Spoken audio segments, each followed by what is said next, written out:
अस्सलाम वालेकुम, मैं हूं फैसल तारिड़। आज 10 जुलाई 2021 है और आज दिन है हफ्ते का। इस वीडियो के अंदर हमने ईरान के हवाले से बात करनी है। ईरान से एक बड़ी खबर ये सामने आ रही है कि ईरान के सरकारी टीवी और ईरान के सरकारी रेडियो के बाहर एक बड़ा धमाका हुआ है और इस वक्त ईरान एक ऐसा मुल्क बन चुका है जो कि शैतानी ताकतों के निशाने पर है। उसकी बेशुमार वजूहात हैं। सबसे बड़ी वजह तो अमेरिका के साथ जो पंगा लिया हुआ है ईरान ने वो है। दूसरी बड़ी वजह यह है कि ईरान इसराइल को बिल्कुल भी पसंद नहीं करता और इसराइल ईरान को अपना दुश्मन समझता है। तीसरी बड़ी वजह है इब्राहिम रईसी जो कि ईरान का आने वाला सदर है, जिसको बिल्कुल भी यूरोप के अंदर, इसराइल के अंदर और अमेरिका के अंदर पसंद नहीं किया जा रहा, क्योंकि ये कहा जा रहा है कि वो मजहबी है, वो मजहब पर अमल दरामद करवाएगा और वो जरा सख्त किस्म की पॉलिसी अपनाएगा। चौथी बड़ी वजह यह है कि ईरान अफगानिस्तान के तालिबान और अफगान हुकूमत को लेकर मुज़ाकरात करवा रहा है तेहरान के अंदर। तो ये सारी चीजें ना तो अमेरिका से हजम हो रही हैं ना इसराइल से हजम हो रही हैं। लिहाजा आज सुबह 3 और 4 बजे के दरमियान अचानक एक खौफनाक धमाका होता है। धमाका तेहरान के अंदर होता है जो कि ईरान का कैपिटल है। फारस न्यूज ने इस खबर की तस्दीक कर दी है। इसके अलावा ईरान की जो एक सरकारी एजेंसी है तस्नीम ने भी इसकी जो है वो तस्दीक कर दिया कि वाकई ही हमारे मुल्क के अंदर, तेहरान के अंदर हमारा सरकारी रेडियो और हमारा सरकारी टेलीविजन, उसके बाहर एक बड़ा धमाका हुआ है। लिहाजा हम इस वक्त ये जायजा ले रहे हैं कि क्या ये धमाका दहशतगर्दी थी या वैसे ही आग लगी है या मुल्क के अंदर से हुआ है कुछ।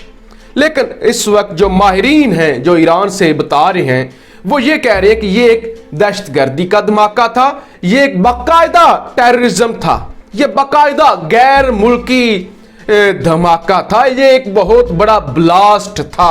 लिहाजा इसकी तस्दीक कर दी गई है। और इस धमाके से पहले ईरान के हालात कुछ अच्छे नहीं थे। ईरान पर मुसलसल साइबर हमले हो रहे थे। एक दो मिसालें आपके सामने रख देता हूं। कल क्या हुआ है? कल ईरान के अंदर ऐसा हुआ कि अचानक हैकर्स ने साइबर हमले किए ईरान के रेलवे स्टेशन पर और उन्होंने ये पैगामात जारी किए, जाली पैगामात, कि देखिए जो 2 बजे ट्रेन आनी है वो नहीं आ सकेगी, जो 4 बजे ट्रेन आनी है वो नहीं आ सकेगी। मजीद तफसीलात के लिए आप इस नंबर पर राब्ता कर सकते हैं। और वो नंबर पता है किसका था? ईरान के सुप्रीम लीडर आयतुल्लाह अली खामनाई का। हैकर्स ने आयतुल्लाह अली खामनाई के दफ्तर का नंबर जारी कर दिया शिकायत के लिए कि मजीद तफसीलात के लिए आप इस नंबर पर राब्ता कर सकते हैं। उससे पहले फिर उन्होंने क्या किया? ईरान के मुख्तलिफ जो रेलवे स्टेशन हैं उनका निज़ाम जो है वो हैक किया और जो बड़े बड़े बोर्ड लगे होते हैं, डिजिटल LEDs लगी होती हैं, उन पर यह पैगाम चला दिया कि फलां जो ट्रेन है वो लेट है, या फिर फलां जो ट्रेन आनी थी जिसका आप टिकट खरीद चुके हैं वो मनसूख हो चुकी है। अब ये सारा मामला देखकर इंतशार फैल गया, हर तरफ तबाही मच गई।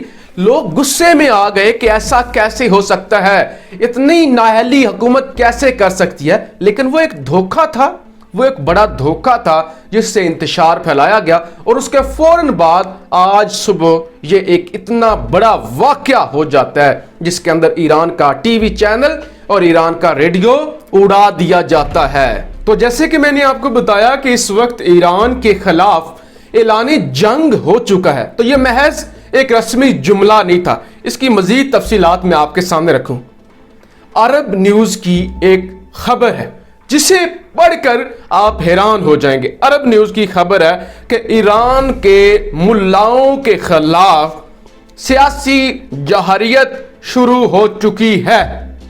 इस वक्त ईरान के मुल्लाओं, यानी इस वक्त ईरान के अंदर इस्लामी हुकूमत है ना, आयतुल्लाह अली खामनाई सुप्रीम लीडर है, इमाम खुमैनी जो इनकलाब लेकर आए थे ईरान के अंदर, اور اس کے بعد ایران کے اندر اسلامی قوانین ہیں، وہ اسلامی قوانین پر عمل درآمد کرتے ہیں، اور یہی وجہ ہے کہ ابراہیم رئیسی ایک مذہبی بندہ ہے تو اس سے گھبرائے ہوئے ہیں۔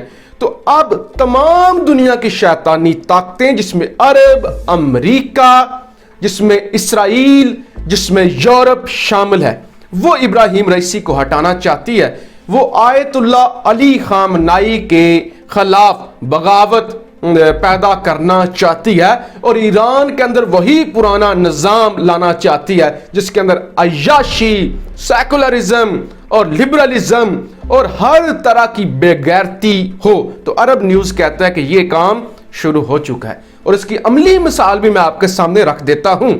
البانیہ کے اندر ایک اجلاس شروع ہو رہا ہے جس کا ٹائٹل یہ ہے کہ آزاد ایران، یعنی ایران کو آزاد کیا جائے۔ یہ اجلاس آج سے شروع ہوا ہے، 10 سے لے کر یہ 12 تک جاری رہے گا، 10، 11، 12، 3 روزہ یہ اجلاس ہے۔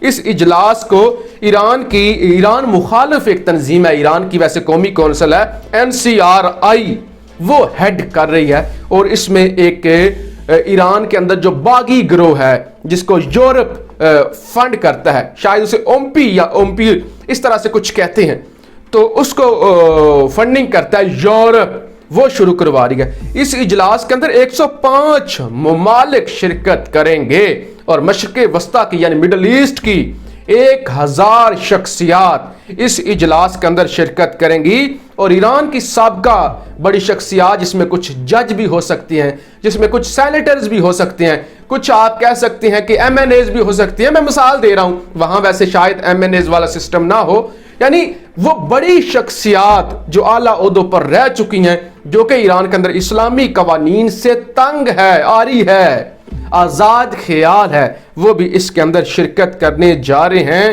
اور اس کا ٹائٹل یہ ہے کہ آزاد ایران، اور اس کا مقصد یہ ہے کہ ابراہیم رئیسی کو روکنا، ابراہیم رئیسی کو اقتدار کے اندر آنے سے روکنا، ابراہیم کے آنے سے پہلے احتجاج ریکارڈ کروانا، اور اس کا ایجنڈا یہ ہے کہ دنیا کو بتا سکنا کہ یہ جو الیکشن ہوا نا صدارتی، یہ فکس تھا، یہ پری فکس تھا، یعنی ابراہیم رئیسی کوئی ووٹ لے کر نہیں آیا، ابراہیم رئیسی دھاندلی کے ذریعے فکس کر کے میچ آیا ہے، یہ پیغام دینا ہے۔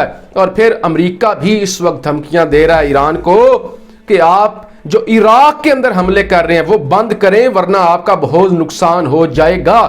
یعنی یہ ایک ایسا وقت ہے کہ ہم نے پرسوں ڈسکس کیا تھا کہ 14 راکٹ داغ دیے گئے تھے عین الاسد بیس کے اوپر ایرانی ملیشیوں کی جانب سے۔ تو آپ بائیڈن اور امریکہ یہ کہتے ہیں کہ اگر تو آپ بچنا چاہتے ہو تو اپنی ملیشیاؤں کو بتا دو، اپنی پراکسیز کو بتا دو کہ امریکہ کے خلاف حملے کرنا بند کرے۔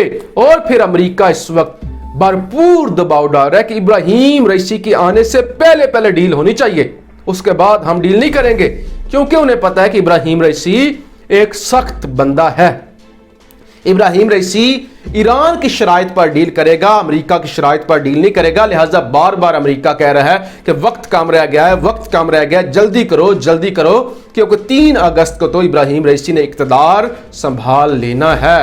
اور اس وقت خبریں یہ بھی آ رہی ہیں کہ مودی سرکار کو بھی شاید ایران کی جانب سے انوائٹ کیا گیا ہے کہ مودی سرکار بھی شرکت کریں، کیونکہ ایس جے شنکر کوئی 10-12 دفعہ ایران کے خفیہ دورے کر کے ان کے تلوے چاٹ چکے ہیں۔ تو اس وقت ایران پر جو ہے وہ گھیرا ایران کے خلاف تنگ کر لیا گیا ہے۔ تہران جیسے شہر میں جو کیپٹل ہے اور سرکاری ٹیلی ویژن اور ریڈیو پر حملہ ہو جانا، اس کو اڑا دینا، یہ کوئی چھوٹی بات نہیں ہے۔ تو اس حوالے سے جیسے مزید خبریں ہوں گی میں آپ کے سامنے رکھوں گا، اپنی رائے کا اظہار ضرور کیجیے گا۔ اور ایک آخری نقطہ، اس وقت یہ بھی بہت تکلیف ہے نا کہ سعودی عرب اور ایران جو کہ روایتی حریف ہیں، وہ امریکہ سے دور ہو کر اور اسرائیل سے دور ہو کر ایران کے قریب آ رہا ہے، تو یہ بھی ایک بہت بڑی تکلیف ہے۔ پاکستان زندہ باد۔